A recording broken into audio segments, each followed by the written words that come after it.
If you engage with this type of person, you're playing their game. You know what? You can have it. You can be right, boo-boo. You can be right. I'm going to sit back here, respect myself.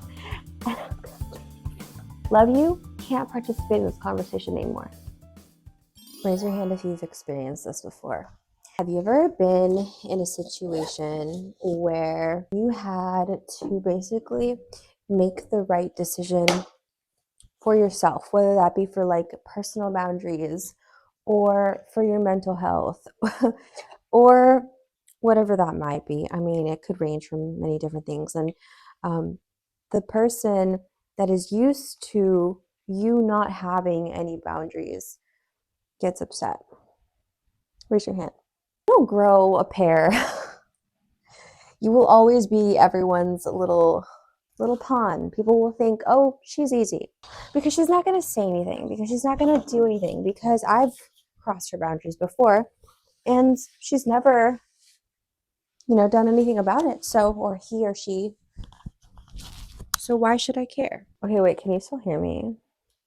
Hello? Well, I just got these mics. They're really fun. You can definitely tell by the way that someone reacts to you establishing a boundary, whether or not this person is just having a bad day, or if this person genuinely has bad intentions. And it's quite common, and it's very easy to discern whether someone really cares about your well-being or not if you establish a boundary and they act as if you've never said it. They continue to push. And because maybe as a child you were never taught how to have boundaries, because maybe you had a parent who they didn't have boundaries respected growing up. It's very complex. It's a very complex situation. But yeah, it's just really interesting when you establish a boundary and you finally stand up for yourself, and they look at you like, who do you think you are? Well, congratulations. You have now uncovered an op. That's an op. That person is not your friend. That person does not care about you. And I'll tell you something. Even just a year ago, I was one of those people. I was very naive.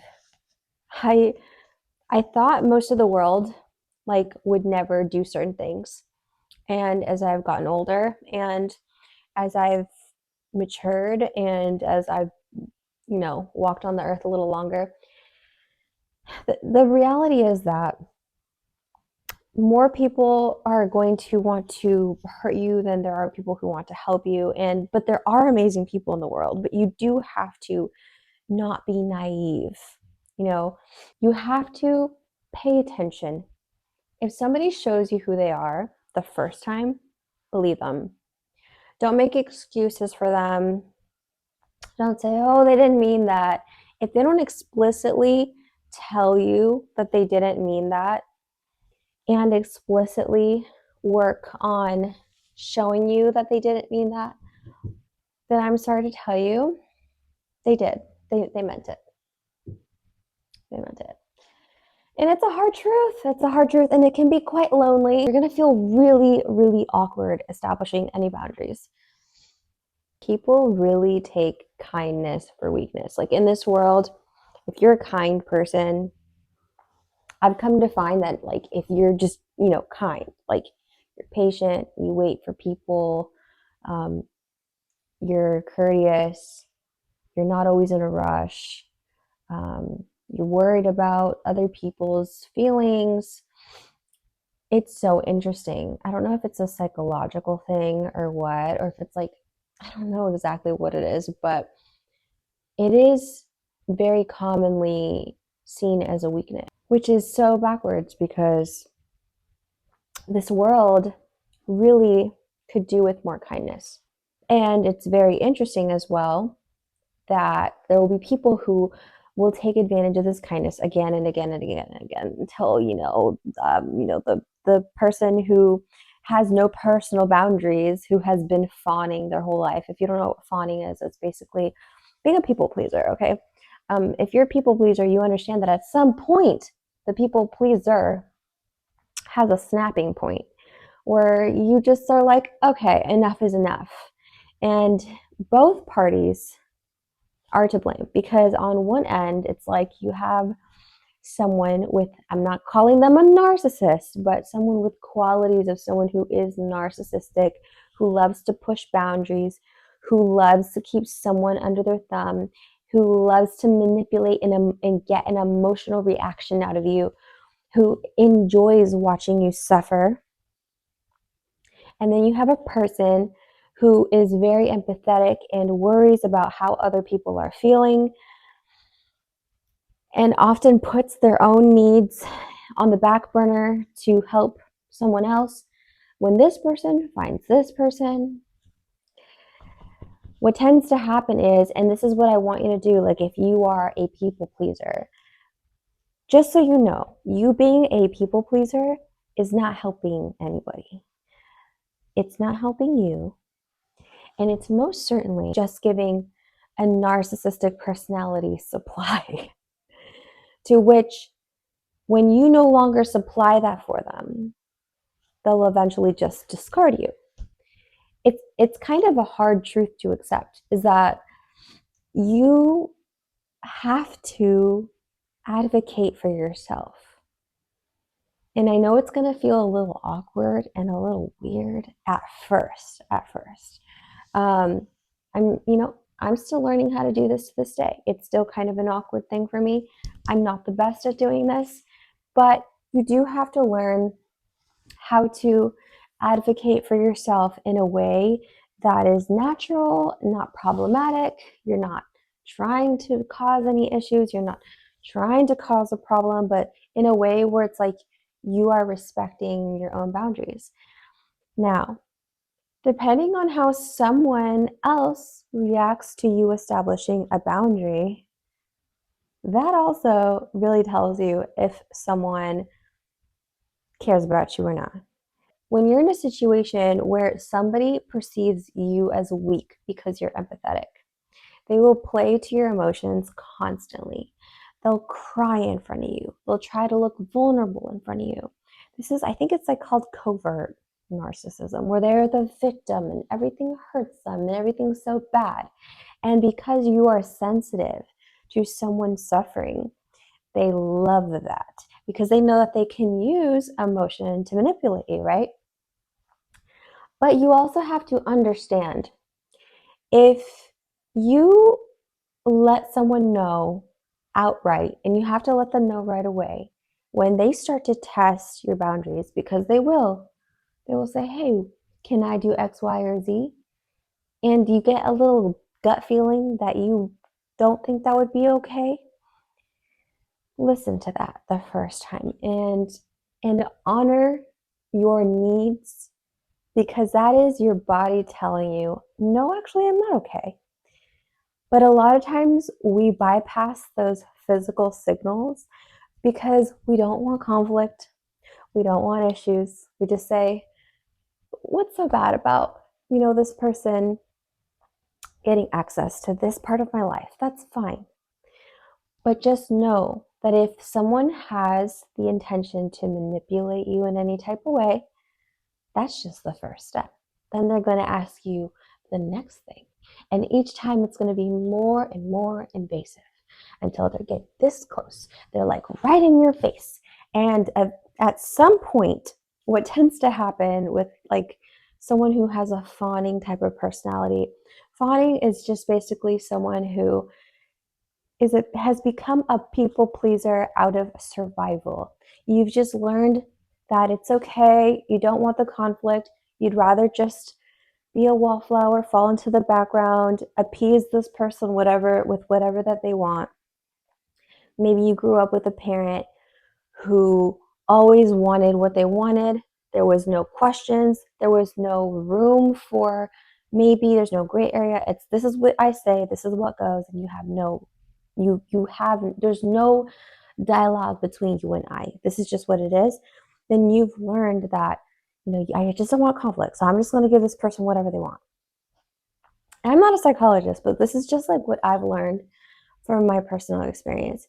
And that is that the more that you appease people, and put yourself on the back burner, the more people get used to that supply from you, because that makes them feel powerful, right? So like when you shrink back and you allow someone to basically manipulate you to doing anything, like whatever it is, that means that they feel powerful. They feel like they can control you. They feel like they can get whatever they want out of you by doing X, Y, or Z. Now, at some point, the people pleaser is going to have a moment where they snap, and you're going to say a little something back. And because you're not used to establishing your boundaries, it might come off a little awkward, and you might even not know how to assert your boundaries. And so it might come off as a little assertive. But sometimes it's like, hey, okay, you're like really getting in my space. Like, I don't like that. And it comes off as aggressive. Then that is when the person who is encroaching on your space can turn around and say, you're crazy. Why are you acting like that? All of a sudden, like, you're psycho, you're bipolar. Meanwhile, the person who's been people pleasing has been suppressing and suppressing and suppressing and praying that things will get better. And they just don't. Because here's the thing with these kinds of people: in their mind, it's like a cognitive dissonance that happens. They really, in their mind, they're like, the scenario that's happening in their mind is they genuinely believe that they are a victim. And they will find whatever confirmation bias to support that. They don't believe, and they have a hard time taking accountability for anything, because in their mind, they have done absolutely nothing wrong by encroaching on your boundaries. And when you tell them, I don't like that, they say, oh, sorry, oh, so angry, crazy. If you start to notice reactions like that, this person's evil. Stay away from them. Don't even react. Just get away. Because here's another thing: if they've manipulated you enough and you've woken up and you've realized, okay, I don't think I want anything to do with this person. This person's kind of crazy. What they will do is they will do a smear campaign of you. They will go around and tell everyone how horrible of a person you are. And look at this person. And they will try their best to get everyone on their side, because it validates the storyline that they have in their minds for whatever it is. It's it's actually so crazy. Like, it's a very complex way of perceiving the world. But I just want you to know, these people will make you feel crazy. The best thing you can do is catch the signs early. And I hate to say it, I'm not engaging. You can be crazy in your corner over there. You can call me whatever you want. Whatever you want. I know who I am. I don't need to prove myself to anybody. I know who sees me, and that's God. God knows who I am. So I don't need to prove, and they will try to get you to prove yourself to them. Nope. I don't need to prove myself to you, and I don't need to explain myself to you, and I don't need to explain to anyone why this is a boundary. And I don't need to. Because they will continue to push and push and push and push, and they will find different angles, and they will find different things to continue to try to just squeeze their way into manipulating you. But you have to stand up and say, look, that's cute. I'm not, no, you have to disengage. These people are all talk as well. They're all talk. They like to be big, bad, and scary. But let me just tell you, they're this secure, but they want to make you feel so insecure. Oh, that's another thing. You'll know that these people are trying to like manipulate you emotionally or emotionally abuse you in many ways, because you will just be minding your business. You don't say anything negative to them, and all of a sudden they'll say something like, why are you doing that? That's weird. Oh, like, you're crazy. Try to make you feel stupid. They try to make you feel dumb. Meanwhile, they're over here doing things that I can't even comprehend. I'm just like, who has the time and the energy? Like, to me, I'm just like, why don't you just focus on like trying to become a better person, having a positive impact on society?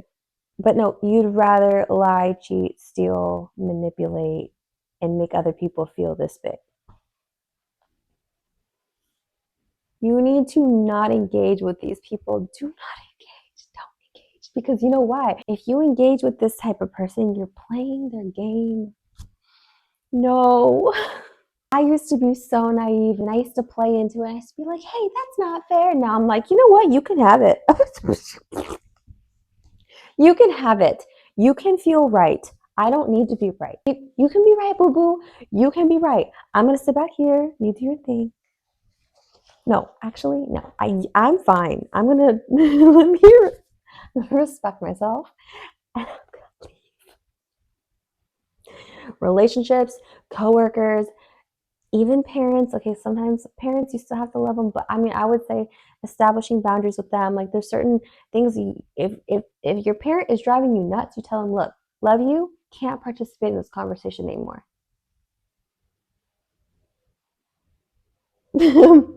Gotta go. They say a comment like, oh, your hair looks so, I don't like your hair like that. I didn't ask you nothing. I just hope you know you're not crazy. This is happening. This and it happens. But you're going to be all right. It's actually quite traumatizing when you go through stuff like this. Speaking of, I'm going to go watch The Hunger Games because I feel like that's kind of what we're living in these days. Not to that degree, obviously, but I'm going to go now. Bye.